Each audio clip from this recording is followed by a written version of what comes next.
Selamat jumpa pemirsa sekalian. Telah hadir di hadapan kita dua narasumber yang sangat berkompeten. Beliau adalah Bapak Amazon Sinaga, pengamat rumah susun. Selamat pagi Pak Amazon. Selamat pagi Pak Arlan. Gimana kabarnya Pak Amazon? Baik. Iya. Dan yang kedua adalah Ibu Ari. Beliau adalah pengamat building management. Selamat pagi Bu Ari. Selamat pagi Pak. Sehat Ibu? Alhamdulillah sehat. Iya, terima kasih. Baiklah, kali ini kita akan berbicara kita akan mendiskusikan persoalan yang sangat menarik dalam pengelolaan rumah susun, yaitu dilema kenaikan IPL dalam pengelolaan rumah susun. Ya, nanti kita langsung aja ke Bu Ari mungkin ya. Bu Ari, kita ketahui bahwa saat ini kan pengelolaan kenaikan IPL khususnya Bu, itu selalu menimbulkan gejolak. Iya, kita ketahui bahwa sekarang ini di tahun 2013 ada kenaikan BBM, terus ada UMP Bu, UMP tarif dasar listrik, dan terakhir Bu dihantam oleh kenaikan dolar atas rupiah. Nah, kita mau minta pendapat Ibu nih, bagaimana sebetulnya persoalan ini berdampak pada pengelolaan properti Bu, khususnya rumah susun. Silakan Ibu. Baik, terima kasih Pak. Dengan adanya kenaikan BBM, TDL maupun UMP, ini sangat-sangat berdampak sekali kepada kami pengelola, badan pengelola ya, untuk melakukan pengelolaan gedung. Mau tidak mau, badan pengelola harus menaikkan.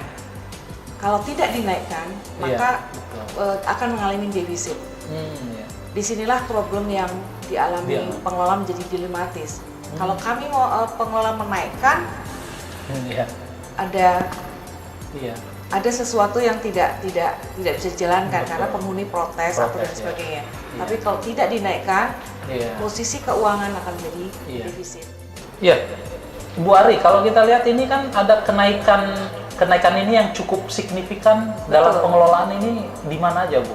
Hampir semua kebutuhan di bidang operasional tuh naik ya Pak ya. Iya. Terutama di bidang pengadaan material. Betul, ya. Material tuh baik sipil atau mekanik dan elektrik.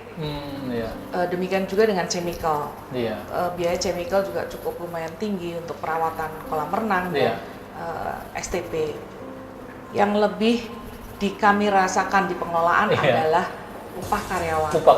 Karena karyawan menuntut untuk disesuaikan dengan ketentuan yang sudah diputuskan oleh pemerintah. Kalau nggak disesuaikan bisa demo juga ya Bu ya? Itu, jadi dilematisnya kami pengelola seperti itu. Malah jadi repot juga ini Bu ya? Pengelola mengalami dilematis dalam hal ini. Nah, kita ketahui bahwa yang namanya kenaikan itu ya Pak Amazon ya, semua tidak enak ya Pak ya? Pasti. Akan protes, ini terutama di IPL. Betul. Kita lihat bahwa setiap kenaikan ada demo, ada protes. Nah, kalau boleh tahu Bu, sejauh mana sih sosialisasi yang dilakukan biasanya oleh PPRS dan Badan Pengelola itu sendiri, sepengetahuan Ibu? Sepanjang pengetahuan kami sebagai Badan Pengelola selalu memberikan pengumuman 1 bulan sebelum kenaikan itu dilakukan. Kemudian juga melalui pertemuan atau face to face dengan para penghuni begitu ya, kita akan sampaikan kepada penghuni bahwa ini ada kenaikan, memberikan penjelasan dan sesuatu yang terkait dengan kenaikan IPL ini. Jadi ini persoalan yang cukup dilematis ya Bu ya. Istilahnya kayak buah si malakama. Kalau dinaikin mati ibu, kalau nggak dinaikin mati bapak gitu. Betul sekali. Jadi ini itu tugas berat mungkin buat pengelola dan P3 SRS ya. Dalam hal ini terhadap dampak kenaikan semua ini. Jadi apakah setiap menaikkan IPL itu sesuai dengan gimana Bu? Apa sesuai dengan sesuai dengan aturan yang berlaku? Apa ada rapat atau apa gitu? Tentunya iya, Badan Pengelola menjalankan semua keputusan yang telah diberikan oleh P3 SRS melalui mekanisme rapat umum tahunan. Jadi Badan Pengelola biasanya hanya menjalankan kewajiban dan menjalankan segala keputusan yang telah diputuskan oleh rapat umum tahunan P3 SNS Iya. tersebut. Jadi ada rapat untuk menentukan itu ya Bu Betul, ya? mekanismenya Sebelum ini sudah ya? ada. Iya, iya. Mekanismenya sudah ada. Memang dalam saat rapat dilakukan Iya. ada penghuni yang mungkin Iya. tidak setuju dengan adanya kenaikan tersebut, mereka melakukan Betul. walk out dan lain sebagainya. Tapi biasanya pengelola tetap menjalankan sesuai Iya. hasil yang sudah diputuskan dalam rapat umum Iya. tahunan. Oke Bu, kita tahan dulu, kita beralih ke Pak Amazon ini. Iya. Pak Amazon, Bapak tadi udah mendengarkan perbincangan kami dengan Ibu Ari. Iya. Nah, sebagai pengamat rumah susun, bagaimana sih Pak Amazon melihat persoalan pelik terhadap kenaikan IPL di rumah susun ini, Pak? Baiklah, Pak Erlang.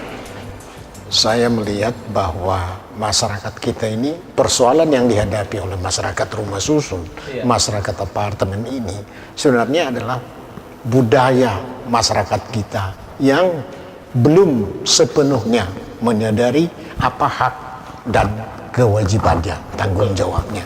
Nah, sebetulnya masalah kenaikan IPL, ya, apapun namanya, ya, dana cadangan ataupun biaya operasional, Iya. sebenarnya itu kan konsekuensi logis dari status sebagai pemilik Iya. ataupun penghuni di apartemen atau di rumah susun. Itu konsekuensi logis yang tidak bisa dihindarkan oleh siapapun. Iya. Nah, tetapi masyarakat kita belum terbiasa untuk menerima itu. Kalau itu sudah konsekuensi logis, sebenarnya siapapun tidak bisa menghindar. Iya.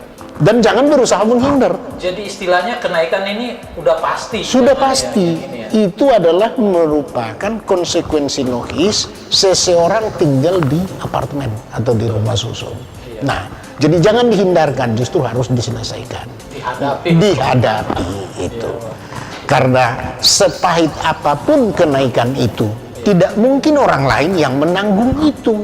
Iya. Nah, itu adalah tanggung jawab bersama-sama melalui perhimpunan penghuni yang mungkin tanggung jawabnya itu juga diserahkan kepada badan pengelola.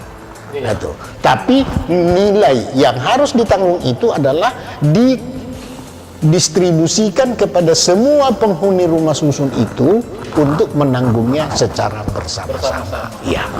Jadi ini harus ditanggung bersama. Harus ditanggung ya, Pak, ya? bersama-sama. Iya. Iya. Bagaimana kalau dalam hal ini banyak yang penghuni masalah transparansi atau ini, emang harusnya bagaimana Pak? Kalau menurut kacamata